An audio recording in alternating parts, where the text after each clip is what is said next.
बिस्मिल्लाहिर्रहमानिर्रहीम। अस्सलाम वालेकुम स्टूडेंट्स, मैं आप लोगों का biology instructor Shahbaz Hasan. Student, last के लेक्चर्स में हमने बायोलॉजी की ब्रांचेस को डिटेल के अंदर स्टडी किया था। आज के लेक्चर में हम डिस्कस करेंगे कि किस तरह से बायोलॉजी साइंस की दूसरी फील्ड्स के साथ रिलेटेड है, और हम ये समझेंगे कि बायोलॉजी का जो रिलेशन है दूसरी साइंस की फील्ड के साथ वो हमें क्या हेल्प करता है, वो हमें क्या मदद देता है। तो बायोलॉजी जो है वो साइंस की दूसरी फील्ड के साथ बहुत क्लोज रिलेशन रखती है। मिसाल के तौर पर केमिस्ट्री के साथ, फिजिक्स के साथ और दूसरी अर्थ साइंसेस के साथ। ये जो बायोलॉजी के कनेक्शंस हैं साइंस की दूसरी फील्ड्स के साथ, ये हमें हेल्प करते हैं लाइफ प्रोसेसेस को समझने में, इन्वायरमेंटल इंटरेक्शंस को समझने में, और जितनी भी कम्प्लेक्सिटीज ऑफ लिविंग ऑर्गेनिजम्स हैं उनको स्टडी करने में हमें बायोलॉजी के जो रिलेशनशिप्स हैं दूसरी साइंसेस के साथ वो हमें हेल्प करते हैं। आज के लेक्चर में हम चंद एक रिलेशनशिप को डिस्कस करेंगे और बाकी जो है उनको हम नेक्स्ट लेक्चर में डिस्कस करेंगे। तो सबसे पहले हमारे पास जो बायोलॉजी का रिलेशनशिप है वो केमिस्ट्री के साथ है, बायो केमिस्ट्री। ठीक है, नाम से ही जाहिर हो रहा है कि बायोलॉजी और केमिस्ट्री दोनों एक दूसरे के साथ रिलेटेड हैं। रिलेशनशिप हम डिस्कस करेंगे। इस ब्रांच में हम करते क्या है कि बायोकेमिस्ट्री ये डील करती है विद द स्टडी ऑफ किस किस चीज की स्टडी के साथ ये डील करती है? Structure and reactions of different chemical substances,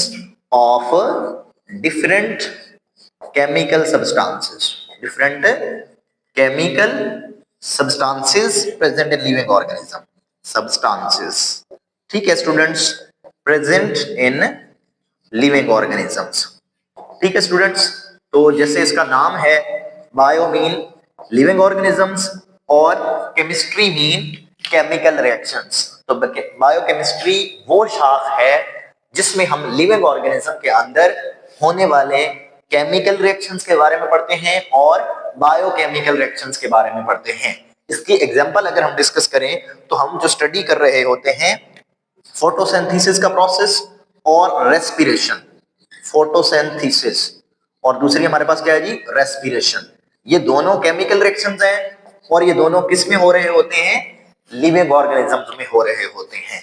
तो लिविंग ऑर्गेनिजम्स में होने वाले केमिकल रिएक्शंस को जिस शाख में हम स्टडी करते हैं वो हमारे पास होती है बायोकेमिस्ट्री। ठीक है स्टूडेंट्स, कि इसमें हम लिविंग ऑर्गेनिज्म के अंदर होने वाले केमिकल रिएक्शंस के बारे में स्टडी करते हैं, उनके स्ट्रक्चर्स के बारे में स्टडी करते हैं। ठीक है, और इसकी एग्जांपल में हमने कहा कि फोटोसिंथेसिस भी एक केमिकल रिएक्शन है, रेस्पिरेशन भी एक केमिकल रिएक्शन है, और ये दोनों लिविंग ऑर्गेनिज्म में हो रहे होते हैं। इसके बाद हमारे पास है बायोफिजिक्स। ठीक है, तो इसमें हम क्या करते हैं जी? इट डील्स, ये जो शाख है ये क्या करती है जी? It deals with the study of principle of physics.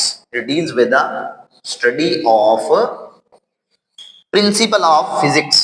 ठीक है, principle of physics which apply to the biological system, which apply to the biological system। ठीक है स्टूडेंट्स, बायोलॉजिकल सिस्टम या बायोलॉजिकल प्रोसेसेस। ठीक है स्टूडेंट्स, बायोलॉजिकल प्रोसेसेस। देखें, जिस तरह से इसका नाम है बायोफिजिक्स, लिविंग ऑर्गेनिज्म और फिजिक्स, ये फिजिक्स के वो असूल जो लिविंग ऑर्गेनिज्म के ऊपर अप्लाई होते हैं, जिस शाख में हम उनको डील कर रहे होते हैं वो हमारे पास होती है बायोफिजिक्स। इसकी एग्जांपल में जैसा कि हम फिजिक्स के अंदर स्टडी करते हैं rules of liver and motion, उनको हम स्टडी करते हैं for understanding the function of muscles, bones and joints. ठीक है, इसमें हम क्या करते हैं जी कि हम बायोफिजिक्स में स्टडी करते हैं rules of lever and motion, कि हम rules of lever and motion को स्टडी करते हैं किस मकसद के लिए? फॉर अंडरस्टैंडिंग, ये समझने के लिए, for understanding the function of muscles. ठीक है, मसल्स के बारे में, बोन्स के बारे में, ठीक है, इनके फंक्शंस के बारे में, और जॉइंट्स के फंक्शन के बारे में। तो ये वो ब्रांच है जिसमें हम फिजिक्स के रूल्स को अप्लाई कर रहे हैं लिविंग ऑर्गेनिजम्स के ऊपर, लिविंग प्रोसेसेस के ऊपर, लिविंग सिस्टम के ऊपर। तो ये हमारे पास थी बायोफिजिक्स, इसका रिलेशनशिप। इसके बाद जो हमारा बायोलॉजी का रिलेशनशिप है वो है जी कंप्यूटेशनल बायोलॉजी। कंप्यूटेशनल बायोलॉजी नाम से जाहिर हो रहा है कंप्यूटर और लिविंग ऑर्गेनिजम्स। तो इसमें क्या करते हैं scientist, use mathematical models, scientists use करते हैं जी, यूज मैथमेटिकल मॉडल्स, कि मैथमेटिकल मॉडल्स को यूज करते हैं, ठीक है, एल्गोरिथम को यूज करते हैं, ठीक है, और कंप्यूटर टेक्निक्स को यूज करते हैं, एल्गोरिथम, ठीक है, और किस चीज को यूज करते हैं जी, and computer techniques, computer techniques या सिमुलेशंस, ठीक है, किसके लिए, टू अंडरस्टैंड, ये समझने के लिए, to understand the biological system, के बायोलॉजिकल सिस्टम को अंडरस्टैंड करने के लिए, ठीक है, और and biological system and relationship, उनके रिलेशनशिप को स्टडी करने में भी हमें ये कंप्यूटेशनल बायोलॉजी जो है ना वो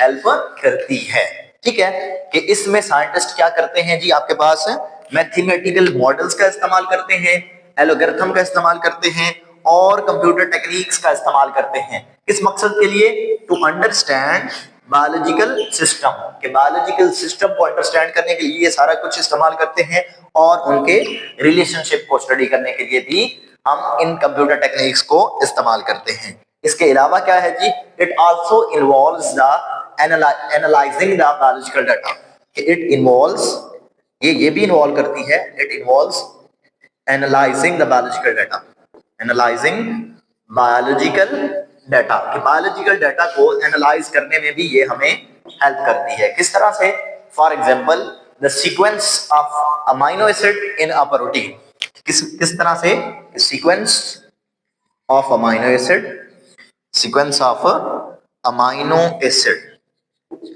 कि अमीनो एसिड किस तरह से जुड़े होते हैं इन अ प्रोटीन, कि एक प्रोटीन के मॉलिक्यूल में अमीनो एसिड किस तरह से जुड़े होते हैं, ये जो एनालिसिस करते हैं ये भी हम कंप्यूटेशनल बायोलॉजी के अंदर कर रहे होते हैं। ये हमारा तीसरा रिलेशनशिप था बायोलॉजी का। इसके बाद हमारे पास है जी बायोजियोग्राफी। बायो का मतलब लिविंग ऑर्गेनिज्म, जियो का मतलब जमीन, और ग्राफी का मतलब फैले हुए हैं, ठीक है। तो इस ब्रांच में हम क्या करते हैं, या ये ब्रांच किस चीज के साथ डील करती है, it deals with the study of, it deals, ये डील करती है, deals with the study of, ठीक है, study of distribution of organisms, के ऑर्गेनिज्म की तकसीम के बारे में, डिस्ट्रीब्यूशन, ठीक है, ऑर्गेनिज्म की तकसीम के बारे में, distribution of organisms in the different geographical regions of the world, in the different geographical regions of the world, geographical regions of the world, दुनिया के अंदर, ठीक है, मुख्तलिफ जगह पर ऑर्गेनिजम्स की जो तकसीम है उसके बारे में जिस ब्रांच में हम स्टडी करते हैं वो हमारे पास क्या है जी, बायोजियोग्राफी। ये हमें हेल्प करती है जिससे हम मुख्तलिफ ऑर्गेनिज्म की जो अकसाम है मुख्तलिफ जगहों पर उसके बारे में स्टडी करते हैं, ठीक है। इसमें हम और किस चीज का स्टडी करते हैं, इन्फ्लुएंस ऑफ क्लाइमेट चेंज के बारे में भी हम स्टडी करते हैं, कि the influence of climate change on the distribution of living organisms, इस चीज के बारे में स्टडी करते हैं जी, the influence of climate change on the distribution of living organisms, on the distribution of living organisms, distribution of living organisms, कि हम क्लाइमेट चेंज का जो इफेक्ट है जो ऑर्गेनिज्म की तकसीम पर असरअंदाज होता है उसके बारे में भी हम किस में स्टडी करते हैं, बायोजियोग्राफी के अंदर स्टडी करते हैं। तो ये आज का लेक्चर था जिसमें हमने रिलेशनशिप ऑफ बायोलॉजी को स्टडी किया, कि बायोलॉजी किस तरह से केमिस्ट्री के साथ रिलेटेड है, बायोलॉजी किस तरह से फिजिक्स के साथ रिलेटेड है, बायोलॉजी किस तरह से कंप्यूटर के साथ रिलेटेड है, और बायोलॉजी का ये जो तकसीम है ऑर्गेनिजम्स की different geographical regions of the world, उसको हमने आज के लेक्चर में डिस्कस किया है। मैं उम्मीद करता हूं कि आपको ये लेक्चर अच्छे से समझ आ गया होगा। आपका कोई भी क्वेश्चन हो आप वो कमेंट बॉक्स में पूछ सकते हैं। अल्लाह हाफिज।